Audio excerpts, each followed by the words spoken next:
Hello students. मैंने आपको exercise 3.2 के पहले 12 क्वेश्चन करा दिए थे, ठीक है ना। और मल्टीप्लिकेशन सिखा दी थी, मैट्रिक्स की कैसे करते हैं। अब आगे के क्वेश्चन करते हैं। जैसे क्वेश्चन नंबर 13 है। 13 में आपको एफ एक्स दे रखा है और हमें इसमें प्रूव करना है f x into f y equal to f x plus y. ये हमें इसमें प्रूव करना है। तो आपको यहाँ पर एफ एक्स तो गिवन है। अब अगर मैं आपसे कहूँ कि एफ वाई, देखिए हमें इसमें एफ वाई की जरूरत पड़ेगी और एफ एक्स प्लस वाई की जरूरत पड़ेगी। जब आपको एफ एक्स दे रखा है और मैं आपसे कहूँ कि एफ वाई कितना होगा, तो आप आसानी से बता सकते हैं। कैसे करते हैं कि अगर आपको एफ वाई लिखना है तो पूरे में एक्स के जगह आप वाई रख देंगे। ऐसे ही तो करते हैं। अगर मैं आपसे कहूँ कि आप एफ वाई बताओ, तो जहां भी इस पूरे मैट्रिक्स में एक्स है, आप वहां वहां पर वाई करते चले जाएंगे। ओके। हमें ये बात प्रूव करनी है, ये हमें सिद्ध करना है और ये आपको दे रखा है। तो एफ वाई क्या होगा, cos y minus sine y zero, इस तरीके से आप रखेंगे। तो जो भी सिद्ध करने वाले जो क्वेश्चन होते हैं, जो दर्शाने वाले जो क्वेश्चन होते हैं, उनमें आप लेफ्ट हैंड साइड लेंगे पहले। लेफ्ट हैंड साइड है f x into f y. जितने भी प्रूव करने वाले क्वेश्चन होते हैं, एल एच एस अलग लेते हैं और आर एच एस अलग लेते हैं उनमें। तो एल एच एस में हमने एफ एक्स की वैल्यू रखी।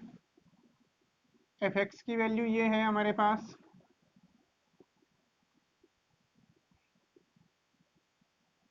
और फिर हम एफ वाई की वैल्यू रखेंगे। तो एफ वाई क्या होगा, यहाँ पूरे में एक्स की जगह आप वाई करते चले जाएं।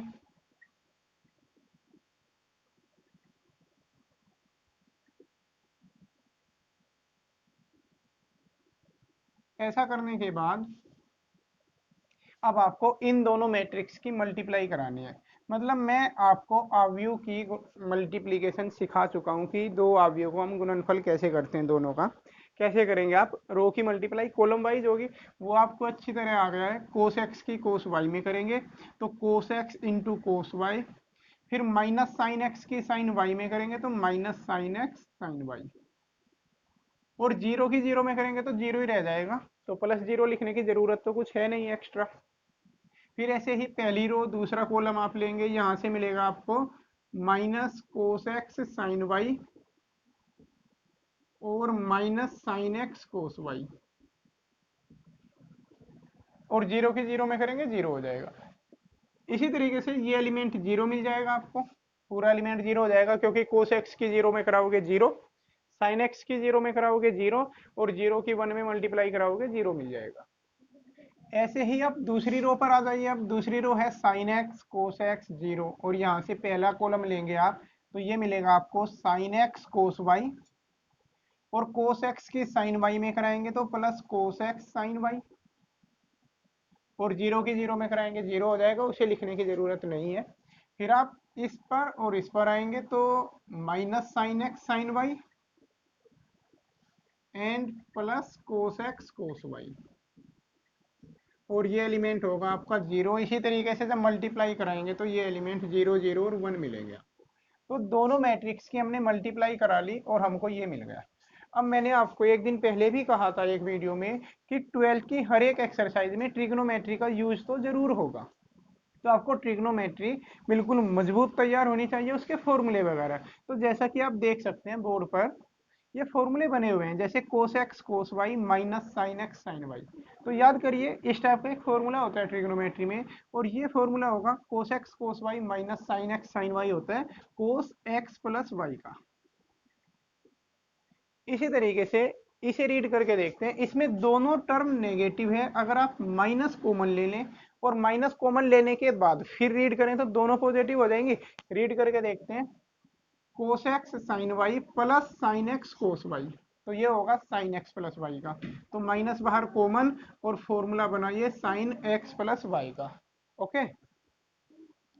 और वो एलिमेंट तो जीरो है ही। अब अगर आप इस फॉर्मूले को देखें, sine x cos y plus cos x sine y, तो ये again sine x plus y का फॉर्मूला होगा। अब यहाँ पर आ जाएं, इसमें फिर से रीड करते हैं, cos x cos y minus sine x sine y. तो ये फॉर्मूला होगा कोस एक्स प्लस वाई का। और यहाँ पर जीरो, वो एलिमेंट तो जीरो है ही, और ये सब जीरो जीरो वन। तो फाइनल मल्टीप्लाई करने के बाद सारे फॉर्मूले वगैरह बनने के बाद यहाँ तक आ गया आपका। ये लेफ्ट हैंड साइड को आप यहीं रोक दीजिए और राइट हैंड साइड उठाइए। राइट हैंड साइड है हमारे पास एफ एक्स प्लस वाई। मतलब क्या हुआ इसका कि जो ओरिजिनल हमें एफ एक्स दे रखा है उसमें एक्स को आपको x प्लस वाई से रिप्लेस करना है।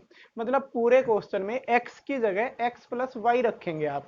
तो जैसे ही x को आप x प्लस वाई से रिप्लेस कराएंगे आपको मिलेगा कोस x प्लस वाई। यहाँ पर ओरिजिनल ये है, इसमें x की जगह x प्लस वाई रख रहे हैं, ये मिलेगा minus sine x plus y. And ये वाला मिल जाएगा आपको 0। इसी तरीके से यहां से मिलेगा साइन x प्लस वाई, ये आपको मिलेगा कोस x प्लस वाई एंड 0, और ये सब हो जाएगा 0 0 1। ठीक है, तो अब देखिए RHS ये है, LHS ये है, क्या दोनों साइड इक्वल आ रही है? तो डेफिनेटली दोनों इक्वल हैं, तो LHS इक्वल टू RHS, यही हमें प्रूव करना था। ओके,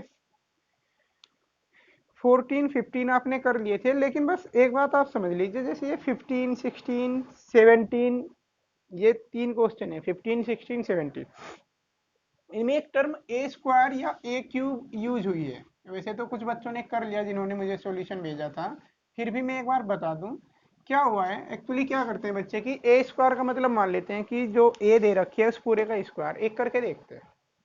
मान लिया आपको ए दे रखा है कुछ और आपको ए स्क्वायर फाइंड करना है, ए स्क्वायर। तो कुछ बच्चे क्या मिस्टेक कर जाते हैं, ए स्क्वायर का मतलब ये मान लेते हैं कि इन सब का स्क्वायर कर देना है, 2 का स्क्वायर 4, 3 का 9, 1 का 1 ही होगा, 4 का 16, इस तरीके से लिखते हैं। लेकिन ये नहीं करना है आपको। ठीक है, ए स्क्वायर का मतलब ये नहीं है। ए स्क्वायर का एक्चुअल मीनिंग क्या है?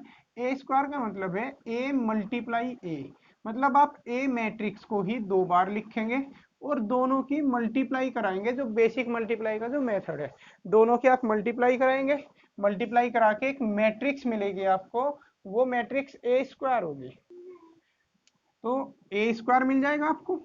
अब सपोज आपको अगर ए क्यूब फाइंड करना है तो ए क्यूब का मीनिंग होगा ए स्क्वायर इंटू ए, यानी ये मैट्रिक्स जो अभी अभी आई है ये रखेंगे आप और इंटू ए करेंगे, ए मतलब जो ऊपर वाली मैट्रिक्स है उनकी मल्टीप्लाई से आपको ए क्यूब मिलेगा। ठीक है ना। और बाकी इस क्वेश्चन में यहाँ पर जैसे प्रूव करने वाले क्वेश्चन है ना, ए क्यूब की वैल्यू रखोगे, ए स्क्वायर की, ए की और आई की। आई मैं बता दूं आपको क्या होता है, आई होती है आइडेंटिटी मैट्रिक्स, जैसे 1 0 0 1 उस टाइप की जो मैट्रिक्स बताई थी ये वाली। एक क्वेश्चन करके ही देख लेते हैं। देखिए इस 16 क्वेश्चन है ये, इस क्वेश्चन में ए दे रखा है आपको और हमें ये बात प्रूव करनी है कि a cube minus 6 a square plus 7 a plus 2 i equal to 0 होगा। तो आपको यहाँ पर ए क्यूब की जरूरत पड़ेगी, ए स्क्वायर की, ए आपको गिवन ही है, और आई होगा एक 3 इंटू 3 का इकाई अवयव। इकाई अवयव वो 1 0 0 0 1 0 मैं लिख दूंगा यहाँ पर। फिलहाल हमें काम क्या करना है, फिलहाल हमें ए स्क्वायर फाइंड करना है और ए क्यूब। पहले हम इस काम को खत्म कर लेते हैं। ए स्क्वायर कैसे आएगा? ए स्क्वायर आएगा ए की मल्टीप्लाई ए के साथ कराने पर। दैट मीन्स आप ए को ही 2 बार लिखेंगे, ए को आप 2 बार लिखिए और दोनों की मल्टीप्लाई कराइएगा।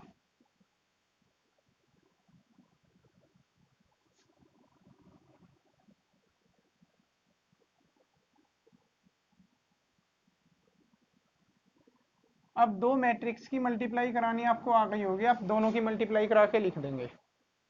तो इन दोनों की मल्टीप्लाई कराने से आपको ये मिल जाएगा। अब आपको ए क्यूब फाइंड करना है, तो ए क्यूब का मीनिंग है ए स्क्वायर इंटू ए। मतलब जो ए स्क्वायर आपने अभी अभी फाइंड किया है वो लिखेंगे आप, और फिर यहाँ पर ए और नोट करेंगे ऊपर से जो ए हमें पहले से दे रखा है, और इन दोनों मैट्रिक्स की मल्टीप्लाई करानी है। तो जब हम इन दोनों की मल्टीप्लाई कराएंगे तो हमें रो की मल्टीप्लाई कॉलम वाइज उसी सिस्टम के अकॉर्डिंग करेंगे।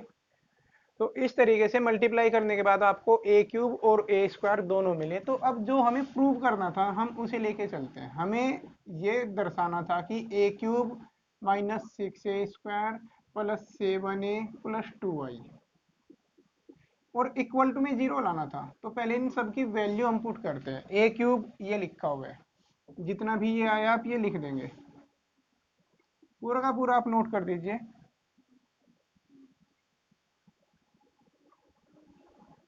और उसके अलावा ये बचेगी 34 जीरो एंड 55। ठीक है, ये ए क्यूब होगा -6 इंटू ए स्क्वायर करना है आपको। तो ए स्क्वायर की वैल्यू ये नोट डाउन करेंगे आप,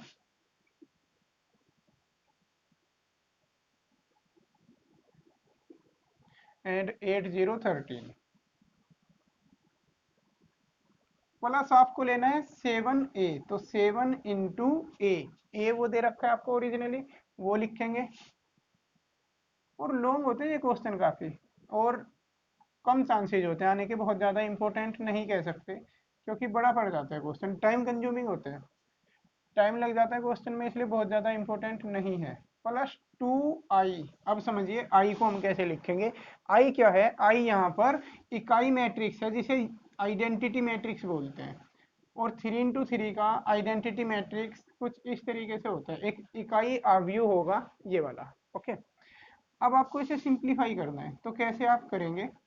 ये जो बाहर नंबर लिखे हुए हैं उनकी मल्टीप्लाई इस पूरे मैट्रिक्स में होगी, इस 7 की मल्टीप्लाई इस मैट्रिक्स के हर एक एलिमेंट में होगी, 2 की मल्टीप्लाई यहाँ पर होगी। तो सबकी मल्टीप्लाई कर करके आप लिखेंगे।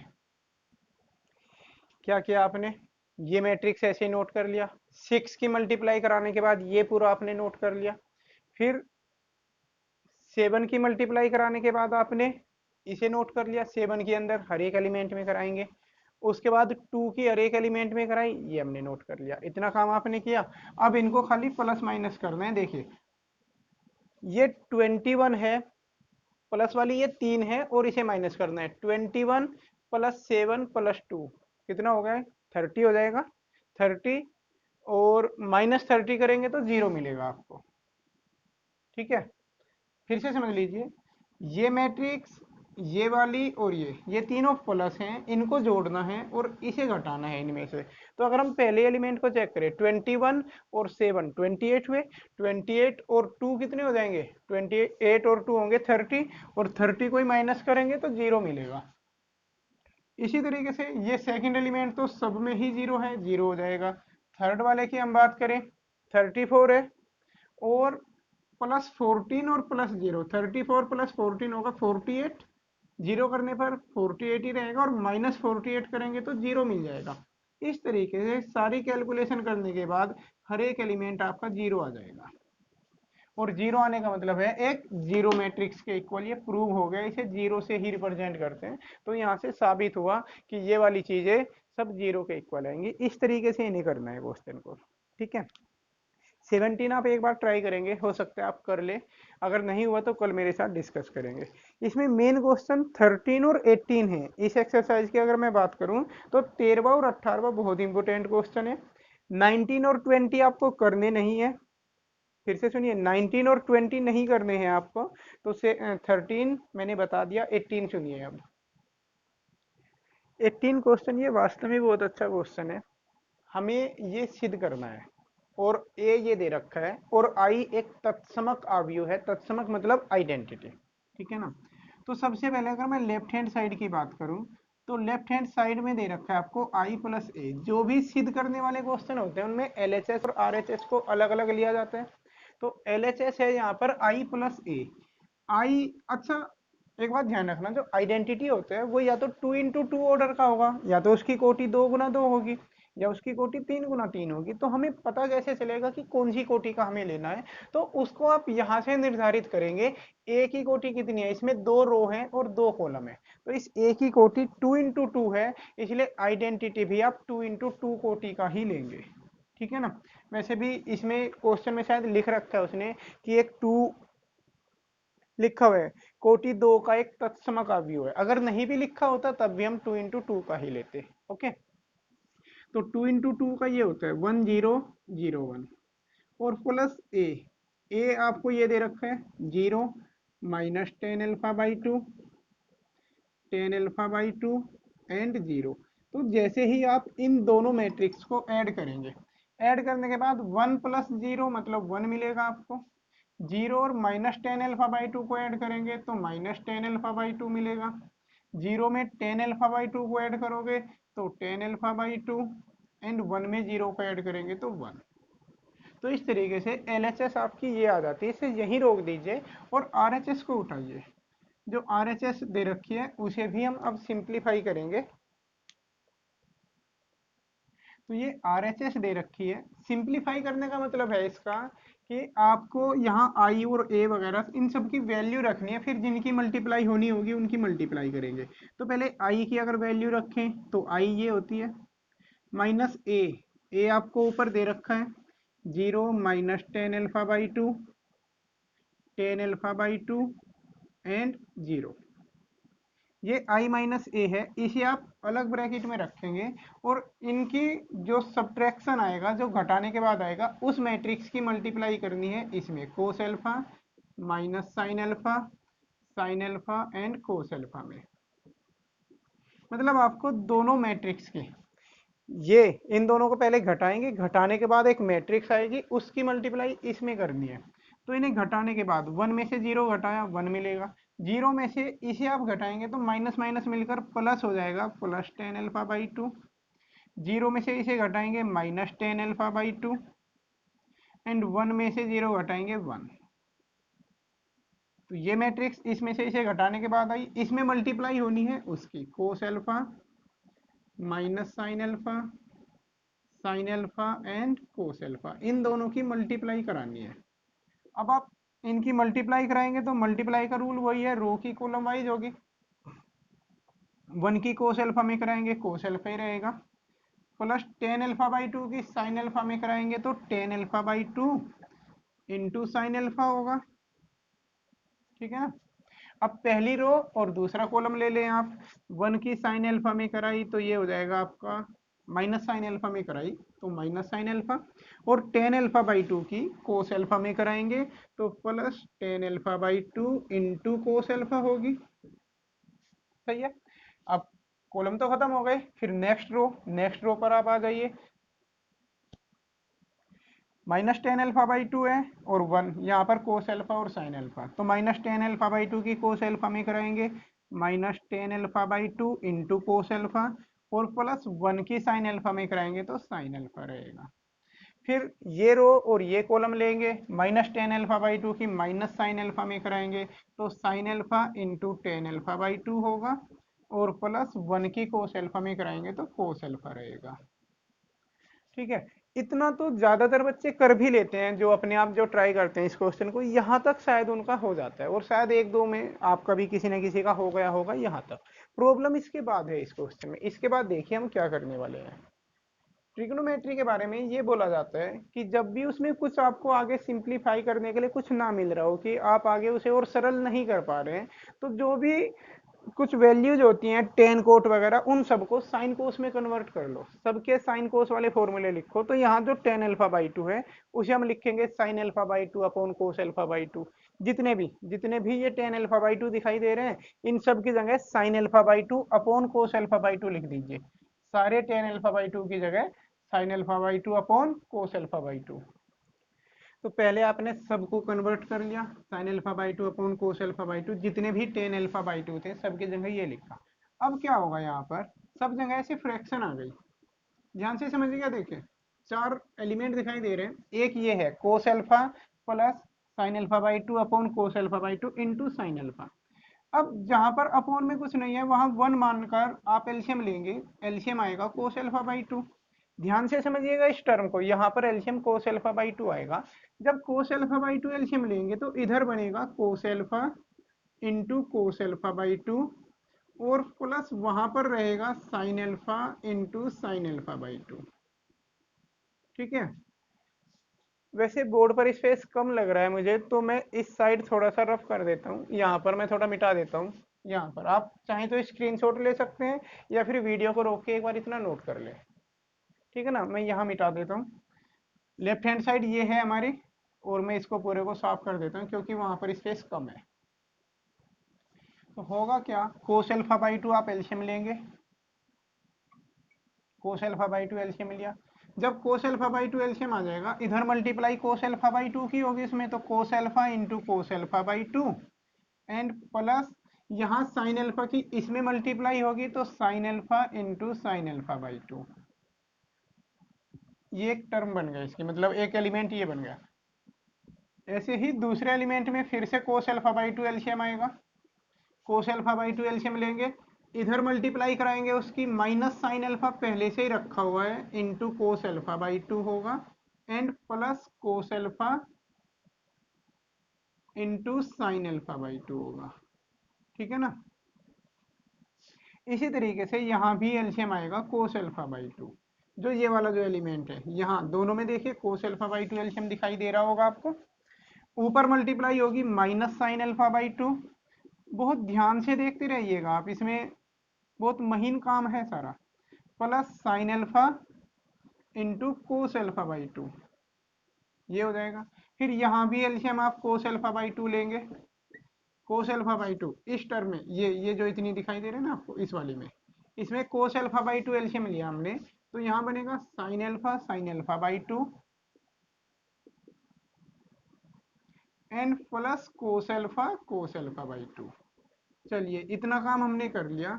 अब फिर से यहाँ पर ट्रिग्नोमेट्री के कुछ फॉर्मूले यूज होंगे, वो देखिए क्या होंगे। मैं इसको रीड करके दिखाता हूँ आपको। ये लिखा हुआ है कोस alpha by two plus sign alpha by to.